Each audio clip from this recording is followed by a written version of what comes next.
In this video, you'll learn how to create a database on Firebase in just a few minutes, so you can store and manage your app's data in real time for free. First, go to firebase.google.com and sign in with your Google account.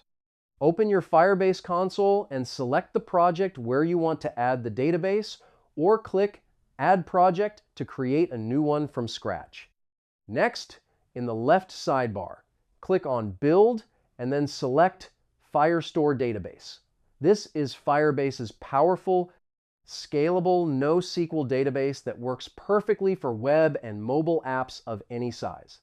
Now, click Create Database.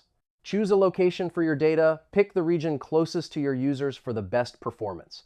Then select a starting mode, test mode for quick development, or production mode for stricter security rules. After that, Firebase will set up your database in just a few seconds. You'll be taken to the Firestore dashboard, where you can start adding collections and documents to organize your data exactly how you want.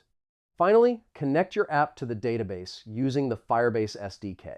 Copy the config code from your project settings, paste it into your app, and start reading and writing data in real time.